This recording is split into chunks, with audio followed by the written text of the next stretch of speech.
बीच बड़ी खबर यह है कि धर्मा प्रोडक्शन के एक डायरेक्टर को समन भेजा गया है। क्षितिज प्रसाद का नाम सामने आ रहा है। बताया जा रहा है कि एक ड्रग पेडलर ने क्षितिज प्रसाद का नाम लिया था और क्षितिज प्रसाद हाल ही में अपनी फिल्म डॉली किट्टी और चमकते सितारे जो ओटीटी पर रिलीज हुई है उसको लेकर चर्चा में रहे हैं। अभी उनकी फिल्म की चर्चा खत्म नहीं हुई कि अब दूसरे विषय में उनकी चर्चा शुरू हो गई है। उनको नारकोटिक्स कंट्रोल ब्यूरो ने समन भेजा है। उनको भी एनसीबी के सामने पेश होना होगा। चित्रा त्रिपाठी और मुनीश पांडे हमारे दो सहयोगी और आ गए जो लगातार एनसीबी में पूछताछ चल रही है, जो उस पर नजर रखे हुए हैं। लेकिन चित्रा, सवाल बड़ा है राजनीति का, के साथ साथ इस तरीके के बयान भी आने लगे हैं कि दीपिका अगर जेएनयू ना जाती तो शायद उसे एनसीबी के सामने पेश नहीं होना पड़ता, ये नौबत ना आती।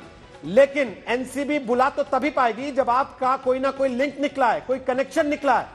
अगर वो कनेक्शन नहीं होता तो एनसीबी कैसे बुलाती? बिल्कुल सही कहा है रोहित आपने, और यही वजह है कि दीपिका के लिए भी इस पूरे मामले पर जवाब देना अब काफी ज्यादा मुश्किल हो रहा है।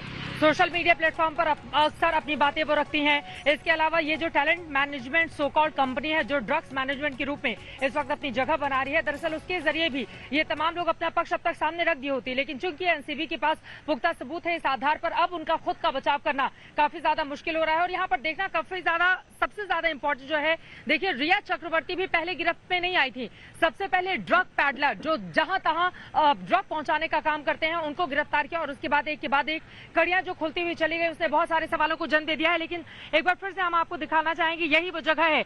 इसी गेस्ट हाउस में इस वक्त लगातार सिमोन से पूछताछ चल रही है, सिमोन संबाटा से, और उनसे कई महत्वपूर्ण सवालों के जवाब दिए जाने की कोशिश की जा रही है क्योंकि रिया चक्रवर्ती ने उनका नाम लिया था। आपको बता दें 29 साल उनकी उम्र है। 1991 में दुबई में उनका जन्म हुआ था और हिंदुस्तान में आकर बॉलीवुड में बड़ी जगह उन्होंने बनाई। फैशन डिजाइनर के रूप में बड़े बड़े जो सेलिब्रिटीज हैं उनके वो क्लोथ को डिजाइन करती हैं, पहुंचाती हैं। बड़े बड़े जो प्रोग्राम्स होते हैं उनमें उनका काफी ज्यादा पार्टिसिपेशन होता है। लेकिन अब वहीं सिमोन खंबाटा से पूछताछ लगातार यहां पर एनसीबी नारकोटिक्स कंट्रोल ब्यूरो की टीम कर रही है। लेकिन सबसे बड़ा नाम जिस पर पूरे देश की निगाहें टिकी हुई हैं और सबसे ज्यादा सोशल मीडिया पर भी अगर किसी की चर्चा है तो वो है दीपिका पादुकोण, जिनके गोवा से निकलने का इंतजार किया जा रहा है लेकिन अभी वो निकली नहीं है। लेकिन बड़ा सवाल ये है कि देखिए दीपिका पादुकोण जब यहाँ पर सामने आएंगी तो फिर उनसे किस तरह के सवाल किए जाएंगे। सबसे बड़ा सवाल, आप क्या ड्रग्स लेती हैं? ये जो व्हाट्सएप चैट सामने आए हैं इसकी सच्चाई क्या है? 2017 में अगर आपने ड्रग लिया था तो उसके पीछे की वजह क्या थी? डिप्रेशन आपको कब कब था? क्या डिप्रेशन को दूर करने के लिए, जैसा कि लगातार अलग अलग, चाहे जया साहा की बात करें या सिमोन खंबाटा की बात करें, उनके जरिए जो बातें निकलकर सामने आ रही हैं, तो इसमें कितनी सच्चाई है? व्हाट्सएप चैट देकर उनको ये तमाम सवाल पूछे जाएंगे। और यकीनन रोहित, देखिए अभी तक जो सबसे बड़े सवाल खड़े हो रहे हैं वो ये कि तमाम महिलाएं हैं। अब तक जितने लोगों को समन जारी किया गया है ज्यादातर वो महिलाएं ही हैं जो बड़े नाम हैं। लेकिन पद्मावत फिल्म का वो प्रीमियर था जिसमें दीपिका पादुकोण रात को पहुंचती हैं और उसके ठीक पहले सुबह सुबह वो जिक्र करते हैं इन तमाम ड्रग्स का। और माना जा रहा है कि बॉलीवुड के दो बड़े मेल सुपरस्टार हैं जो उस प्रोग्राम में शामिल हुए थे। तो अब क्या एनसीबी के रडार पर वो हैं? जो कि 50 से ज्यादा नामों की बात कही जा रही है। और ये देखिए यहाँ पर सुरक्षा के बेहद सख्त इंतजामात, जैसा कि प्रदीप हमारे कैमरा पर्सन दिखा रहे हैं। और यहीं पर इसी एनसीबी दफ्तर में अब उन तमाम बड़ी अभिनेत्रियों को भी आना पड़ेगा जिनसे सवाल जवाब की पूरी तैयारी यहाँ पर की जा चुकी है। एनसीबी के एक अधिकारी थोड़ी देर पहले सामने आए थे। उन्होंने मुझे लग रहा था कि बाहर का वीडियो वो रिकॉर्ड करने की कोशिश कर रहे थे और लगातार वीडियो रिकॉर्ड करके वो अंदर की ओर चले गए हैं। यहीं पर लगातार पूछताछ की जा रही है और पूछताछ के जरिए क्या बड़ी बातें निकलकर सामने आती हैं एनसीबी सूत्रों के हवाले से। रोहित, इसी पर हमारी नजर इस वक्त बनी हुई है। रोहित, वापस आते हैं आपके पास। Chitra Tripathi, narcotics control bureau में इस वक्त क्या चल रहा है बता रही हैं। वहां सिमोन खंबाटा से पूछताछ चल रही है। पिछले 3 से 4 घंटे लगातार हो चुके हैं जहां पूछताछ चल रही है। रकुल प्रीत को भी आज पेश होना था लेकिन वो पेश नहीं हुई। उन्होंने कहा समन नहीं मिला, कल वो पेश होंगी। और कल ही सुबह क्षितिज प्रसाद को भी 11 बजे पेश होना होगा नारकोटिक्स कंट्रोल ब्यूरो के पास। रकुल प्रीत के घर के बाहर इस वक्त आशुतोष मौजूद हैं, हमारे सहयोगी, वहां से और जानकारी दे रहे हैं। आशुतोष, बताइए रकुल प्रीत की तरफ से कोई प्रतिक्रिया? क्योंकि अदालत तो वो तुरंत चली गई थी कि मेरे नाम को लेकर मीडिया में खबरें ना चलाई जाएं। बिल्कुल, और जैसे ही ये कंफर्मेशन आया, हमने बताया कि रकुल प्रीत को कल नारकोटिक्स कंट्रोल ब्यूरो ने सम्मन भेजकर आज पेश होने के लिए कहा है।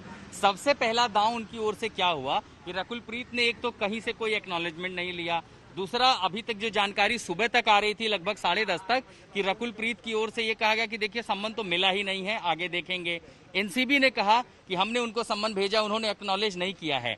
टाइम बाइंग जिसको अंग्रेजी में कहते हैं, वो रणनीति अपना रही थी कि थोड़ा समय मिले, वकीलों से बात कर लें, देख लें। लेकिन ये उनके लिए घातक हो सकता था। शायद ये हिदायत वकीलों ने दी होगी।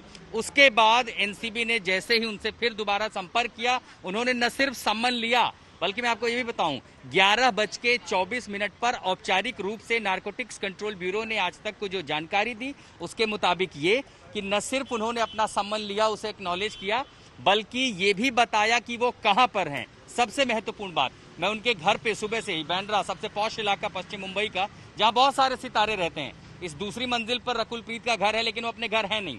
हैदराबाद से आने के बाद फिलहाल वो जहां हैं, जहां भी रणनीति बना रही है, वकीलों से बातचीत कर रही हैं, संपर्क साध रही हैं, इसकी जानकारी उन्होंने दे दी है नारकोटिक्स कंट्रोल ब्यूरो को।